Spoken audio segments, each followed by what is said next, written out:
I often get asked by pastors and leaders, tell me what you've done, Chip, to be successful at Grace Community Church. How have you been in the top, 100 fastest growing churches in the past 3 years? And of course, ultimately my answer is that, I want to give all that glory to God. But I think we all know too that sometimes we want to bring it down into the human level and say, hey, what are we doing as a church that's effectively helping, that God is using and blessing to do the things that we're doing? And I'd like to maybe give you a couple things that I think will help if you're in ministry and you're really wanting to see your church grow. First of all, I would say that before anybody ever gets into your church, before anybody ever shows up, the way that people, when they drive into your parking lot, what they see and what they experience is absolutely huge. At Grace, we have people outside that are holding signs, welcoming people. We have people on golf carts that are picking people up at their cars to bring them in. Why are we doing that? Are we doing that because we just want to entertain people, or we just want to make it, feel like it's coming to like a resort? No, we actually want to do that because we find that when people start to enjoy the first entrance into a church, what that does is that sets them up in a positive way to sing songs and to ultimately respond to the message, which is what we're trying to do. We're trying to get people to Jesus. And so what I do is I say, what are the obstacles that typically stand in people's way when they come to a church? And typically when they're driving around, they don't know where to park, they don't know where to go, they don't know what's going on. Mitigating that is huge. So just starting in your frontline team, just starting with your greeters, making sure that anybody who comes to your church feels incredibly welcome. You have no idea how that little thing will affect the growth of your church. And it's so Jesus, isn't it? I mean, who came to Jesus and they weren't welcomed?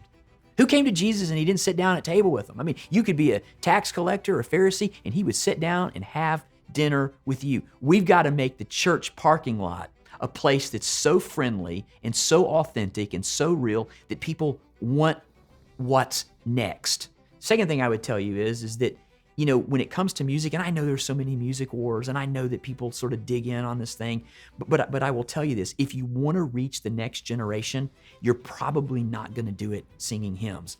I love hymns. I love the old songs. I mean, like, if it were me, that's what I would do. But church is not about me. Church is about equipping saints and reaching people. And so what I would do is I would say, start where you are and look at your music program. And you don't have to do 45 minutes of music. If you can only do 2 songs good, do 2 songs. Because what you don't want is people standing around going, when is this going to end? And especially people that are not used to going to church and are not part of a church, they don't understand the whole singing thing. They don't understand sort of what we do. And so helping them to acclimate to that in ways that they can understand and music that they can relate to is absolutely huge. And I'm not telling you to sell out. Like, you need to pick the songs. They need to be theologically sound. You don't just pick a song that entertains people or play secular music. But we need to be picking things that people can follow along. I often tell the music department at Grace that I want to make sure songs have a certain cadence, because when the song is all over the place, it's hard to sing. It's hard to join in as a congregation. Love songs that are picked out that have a certain cadence where people can follow along. Third thing I'll tell you is this: all of us who are preachers and teachers, as a general rule, we probably, as you get older, it's probably less, but at some point we love to hear ourselves talk. We just love to talk and let people know about Jesus and all this stuff. Can I tell you something? Most people don't really want to hear us talk as much as we talk. And what I would say is that your message should be no longer than 30 minutes. I can't tell you how many pastors that I know, I've talked to, that changed just their message time, that they went from 45 minutes down to 29 minutes.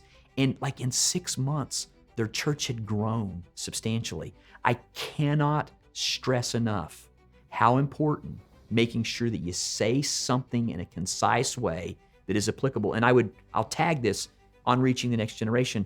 We actually are having a class on how to preach, and we've got nuggets for you that you can riff off of that will help you. And if you can keep your sermon below 30 minutes, have them wanting more. People want to come back. The last thing you want as a pastor for them to go, man, he went so long today.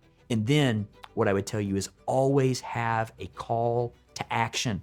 Always in your message, make sure that you give somebody something to take away that they can think about that day and for that week. And then when they leave, Same thing.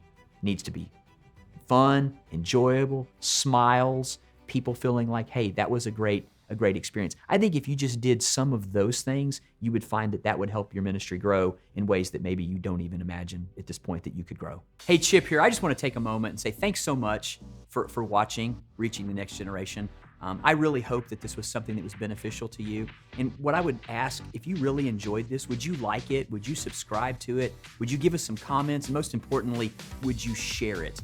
I believe with all of my heart that the material and the content that we have on this channel truly can make a difference and resource pastors and leaders and Christians, and you can help us to truly help others to reach the next generation. Thanks so much for being a part of our channel.